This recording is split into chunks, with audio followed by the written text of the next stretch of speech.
Yang susah sebenarnya adalah melawan diri kita sendiri. Bagaimana kita melawan emosi, melawan nafsu kita untuk tidak trading atau tidak entry atau entry sebatasnya saja. Tapi kita ingin secepatnya overconfident melakukan full margin, overload, dan overtrade. Sehingga itu membuat kita menjadi floating minus dan bisa mengalami margin call. Tapi sekali lagi ini adalah pengalaman saya pribadi dan saya sering kali melakukan seperti ini karena saya ingin mendapatkan sesuatu dari profit. Jadi ibaratnya saya dapat gratis dari profit saya. Tapi modal saya masih aman dibanding saya habis-habisan, modal saya jadi habis.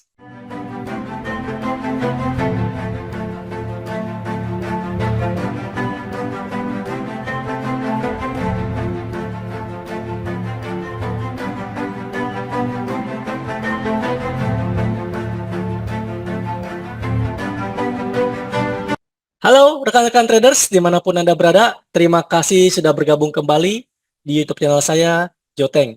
Senang rasanya bisa berjumpa Bapak Ibu kembali dalam video-video edukasi seputar dunia trading. Nah, berdasarkan pengalaman saya dulu, ya saya bisa membayar hutang-hutang saya baik dari kartu kredit, cicilan, dan segala macamnya dari hasil profit trading. Nah, bagaimana cara saya untuk bisa mendapatkan profit dan bagaimana bisa membayar hutang dari cicilan-cicilan tersebut, saya akan bahas dalam video kali ini. Banyak pertanyaan, kok bisa Pak Jo? Bukannya kalau trading itu seringkali kita mengalami kerugian dan mengalami margin call. Bagaimana boro-boro untuk bayar hutang? Profit aja susah sekali untuk menghasilkan profit di trading. Bagaimana caranya? Saya udah kapok Pak Jo, saya udah trauma, saya seringkali margin call terus, seringkali loss terus. Bagaimana caranya untuk kita bisa mendapatkan profit dan membayar hutang? Kalau profit harian saja saya tidak bisa dapat Pak Jo dari dunia trading, dari hasil trading. Oke, sebagai edukator saya berkewajiban untuk menjelaskan bahwa trading itu memang memiliki risiko kerugian sebagian ataupun keseluruhan dana trader. Sehingga kita perlu berhati-hati dan harap gunakan money management yang benar karena tidak ada yang pasti dalam dunia trading, tidak ada yang pasti jaminan 100% mendapatkan fixed income atau fixed profit. Semua bisa mengalami kerugian ataupun keuntungan. Ada menggunakan probabilitas. High risk, high return. Low risk, low return. Reward berbanding lurus dengan risiko. Dapat kita simpulkan bahwa fakta dari saya sejak 10, 11 tahun, 12 tahun lalu trading dan mengalami berbagai macam pasang surut teman-teman saya di dalam dunia trading pun, mereka mengalami kerugian. Kenapa? Karena satu, mereka itu ingin mendapatkan secepatnya trading. Ingin secepatnya mendapatkan entry. Ingin secepatnya mendapatkan profit. Dan kalau bisa, kaya. Ya, artinya tanda kutip mendapatkan profit yang besar dari dunia trading. Itu kebanyakan seperti itu. Ya boleh dibilang 80-90% pasti ingin mendapatkan cepat profit, cepat untung, cepat kaya, dan cepat keluar serta menikmati hasil trading tersebut. Itu kebanyakan seperti itu. Sedangkan kita lupa bahwa siapa yang kita lawan, yaitu market maker. Yang dimana market maker melakukan manipulasi market. Yang susah sebenarnya adalah melawan diri kita sendiri. Bagaimana kita melawan emosi, melawan nafsu kita untuk tidak trading atau tidak entry atau entry sebatasnya saja.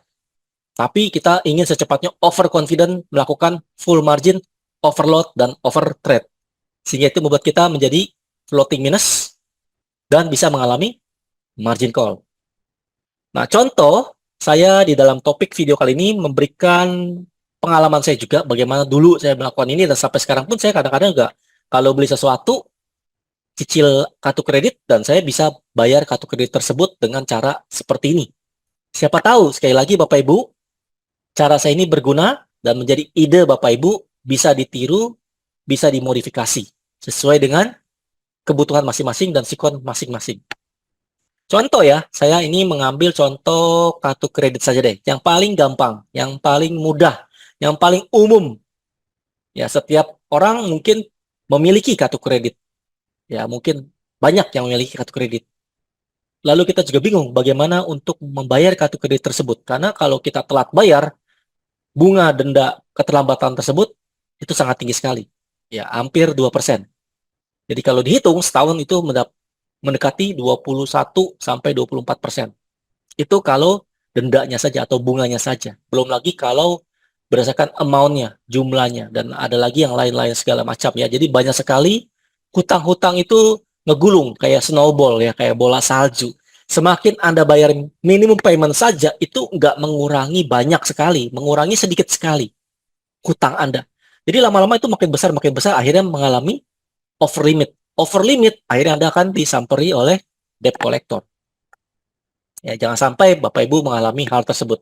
Nah, di sini saya memberikan suatu teknik mungkin yang bisa berguna buat Bapak Ibu. Kalau kita perhatikan, kita harus memperhatikan bagaimana cara kerja si kartu kredit tersebut.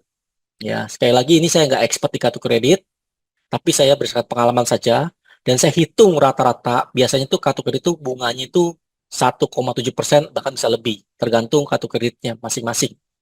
Oke, lalu kita nyicil bayar hutangnya bagaimana. Nah, jadi untuk melunasi kartu kredit ini, contoh ini saya ambil kasus hutang kartu kredit kita itu $1.000 atau 16.500. Kita ambil genapin saja ya, 16.500. Bagaimana cara kita untuk membayar kartu kredit ini dengan menggunakan profit trading? Nah, baru kita hitung mundur. Yang pertama, kita harus punya modal dulu sebesar sama dengan kartu kreditnya. Ajo, boro-boro kalau gue punya modal mah mendingan gue bayar lunas, ngapain gue pakai kartu kredit. Nah, itu boleh juga begitu. Tapi kalau saya kebalik, kalau saya punya modal 1.000, saya mau beli barang sebesar $1.000 juga, saya nggak menghabiskan modal saya itu untuk beli barang itu karena rugi. Kenapa? Duit saya habis, modal saya habis. Kenapa? Karena sudah bayar barang tersebut. Contoh, saya mau beli handphone, contohnya kasus lah. Ya, seperti saya cerita waktu itu, saya beli handphone harganya $1.000, contoh saja. Daripada saya keluar $1.000 habis modal saya puterin dulu supaya modal saya aman, handphonenya dapat, bayar handphonenya dari cicilan profit. Ibaratnya nggak mau rugi, begitu ya, Bapak Ibu ya. Ini ide saya. Ya setiap orang berbeda-beda. Mungkin ada yang cocok, mungkin ada yang tidak cocok. Tapi sekali lagi ini adalah pengalaman saya pribadi dan saya sering kali melakukan seperti ini karena saya ingin mendapatkan sesuatu dari profit. Jadi ibaratnya saya dapat gratis dari profit saya. Tapi modal saya masih aman dibanding saya habis-habisan, modal saya jadi habis. Ya contoh, jadi saya bilang kalau kita punya hutang $1.000, maka saya harus punya juga modal $1.000. Jadi sebelum saya membeli sesuatu, saya punya dulu modal sebesar yang saya mau beli barangnya. Contoh $1.000. Maka kita harus bayar cicilan kartu kreditnya saja, bunganya saja mungkin 1,75% atau $18 lah misalnya, contoh seperti itu setiap bulan. Lalu kita nyicil setiap bulannya, bayar hutang sebesar 5%. Kalau profit kita rata-rata 5%. Nah, jadi ini kata kuncinya adalah sebenarnya di profit persentasenya ini. Berapa persen yang bisa kita dapatkan dari hasil trading kita secara konsisten? Ya, kalau kita bisa dapat 5%, syukur, langsung kita bayar. Kalau kita bisa dapat 10%, kita langsung bayar full 10%. Jadi semakin cepat, semakin besar yang kita bayar ke kartu kredit kita, semakin cepat kita melunasi hutang tersebut. Betul ya? Karena manusia tidak terlepas daripada hutang. Biasanya udah habis satu cicilan, mau cicilan berikutnya. Nah, itu seperti itulah. Nah, kalau Bapak Ibu tipe karakter seperti itu, maka ini mungkin cocok. Ya, artinya apa? Kita bayar lunasin dulu, setelah lunas kita cicil lagi yang lain. Jangan cicil semuanya, tapi bertahap. Contoh ya. Nah, jadi artinya apa? Kita harus punya net profit sebesar 7%, di mana bunga kartu kreditnya plus cicilan kita 5% supaya makin berkurang cicilannya. Kalau kita cuma bayar bunga doang, atau minimum payment, itu kecil sekali berkurangnya. Makin lama makin nggak habis-habis ini utangnya. Bisa tahunan. Ini ibaratnya kalau kita trading itu bayar swap ya, swap fee. Ya kalau Bapak Ibu tahu ya, swap fee ya. Ada istilah namanya swap fee. Bayar biaya inap. Nah, sama nih bunga ini mirip-mirip dengan biaya inap. Kalau kita nggak bayar, ya kita kena bunga. Begitu ya. Kurang lebih seperti itu karena kita punya hutang. Ini ada broker namanya Amarkets. Saya sudah trading di broker ini sekitar beberapa bulan belakangan ini dan saya melihat untuk spreadnya sangat kecil, khususnya yang trader gold. Ini pun spreadnya kecil untuk gold maupun Bitcoin dan pair lainnya. Ini cukup menarik sekali. Seperti ada account Islamic. Lalu secara tipe account ada beberapa tipe, yaitu ada standard, ECN, fix, dan zero. Lalu juga ada fix, ada juga ada ECN. Nah, untuk info lebih detailnya, Bapak Ibu bisa kontak admin ataupun customer service untuk mendapatkan informasi lebih detail. Lalu secara deposit, itu juga sangat banyak sekali pilihan, ya QRIS atau local bank. Lalu ada pilihan yang lain, ya, OVO ataupun menggunakan cryptocurrency USDT TRC20 dan Bitcoin dan lain-lainnya. Menarik sekali, depositnya ini sangat instan. Lalu untuk WD-nya pun ada pilihan untuk bisa tarik ke OVO ataupun ke Dana, bisa ke local bank dan bisa juga ke Bitcoin ya, ataupun cryptocurrency USDT. Mirip-mirip lah. Nah, sekarang bagaimana caranya untuk kita mendapatkan 7%? Sedangkan market itu tidak menentu. Kadang bagus, kadang jelek. Benar nggak? Ya, kalau lagi bagus kita cuan besar. Kalau lagi jelek kita cuannya kecil, bahkan bisa kena floating minus. Nah, saran saya karena ini kita bayarnya bulanan, sehingga disarankan jangan menggunakan scalping. Ya, teknik trading kita jangan scalping. Kenapa jangan scalping? Karena kalau scalping itu Anda dikejar-kejar. Artinya harus profit, harus cut loss, harus segala macam. Betul ya? Tapi sekali lagi ini adalah kecocokan dari masing-masing. Contoh kalau saya lebih prefer saya ke semi swing. Jadi dari intraday kalau ada setup saya masuk, kalau nggak ada saya ke semi swing. Jadi antara dua ini aja nih. Karena hitungannya sebulan kan. Karena dengan sebulan kita bisa dapat profit itu di atas 5%. Biasanya seperti itu. Nah, entry setiap ada koreksi.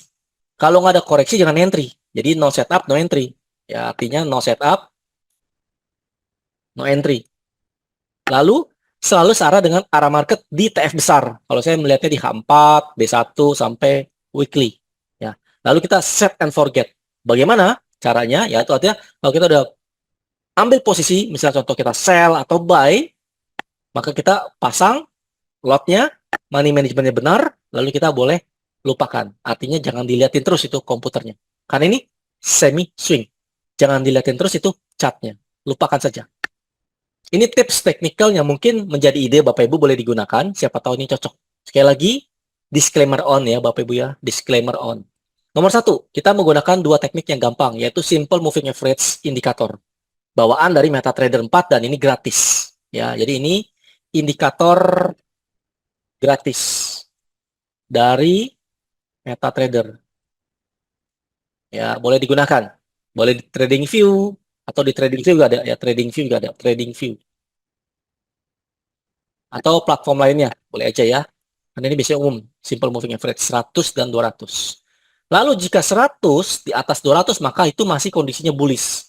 Boleh kita cari buy di setiap sentuh 200 atau 100. Jika 100 di atas 200, maka kita masih itu menganggap itu bullish. Ya, dan kita cari buy setiap kali dia sentuh 100 atau 200. Sekali lagi ini di TF besar. TF besar. Lalu kita set TP, set target profit 7% sampai 10% dari untuk membayar cicilan kartu kredit kita. Jadi cukup aja, jangan terlalu berlebihan juga, begitu ya, supaya apa kita nggak nafsu, tidak terjebak juga. Lalu keempat, money managementnya $1.000 itu kita boleh 2 kali OP averaging dengan jarak tertentu. Nah ini kalau punya GCI boleh ya, kalau punya Gold, Kompas, Indikator boleh menggunakan ini. Tapi kalau nggak punya boleh pakai pips, ya berapa pips, ya nanti itu ada di program tertentu kita bisa menjelaskan itu di namanya Goldfinger Advance. Berikutnya OP atau transaksi yang paling bawah itu kita pasang SLBP, ya OP atau transaksi ya transaksi lah. Nah lalu kalau transaksi kita paling bawah sudah profit, boleh kita pasang SLBP. Tapi kalau transaksi yang paling atas sudah close profit, boleh kita sudah mencapai TP. Apa artinya? Seperti ini. Ya, ini contoh gold di H4. Gold di H4 kita perhatikan, garis merah adalah moving average simple, yaitu 100. Yang garis biru adalah simple moving average 200. Selama 100 di atas 200 berarti masih bullish. Ya, boleh dibilang ini masih kuat lah dia naiknya. Ya, tangga naik kan, ini tangga naik, turun, naik, turun, naik, turun, naik, turun. Apakah dia naik lagi? Nah, kita boleh mencari posisi buy. Ini contoh kasus ya, per tanggal mungkin Bapak Ibu nonton di ini tanggal 5 Mei, mungkin nanti hari Senin tanggal 5 Mei. Begitu ya. Boleh dicari posisi, cari buy di bawah. Untuk gold. Karena dia masih posisi uptrend. Ya, ini sekali lagi, disclaimer on. Bapak Ibu ya. trading memiliki risiko. Jadi sekali lagi, sangat mudah sekali ya. Nah, kalau sudah cross begini, berarti kita mesti hati-hati. Siapa tahu dia terjun. Tapi kalau dia selama masih di atas, berarti dia masih strong uptrend. Simple aja seperti itu. Tinggal kita masuk di TF kecilnya, bagaimana.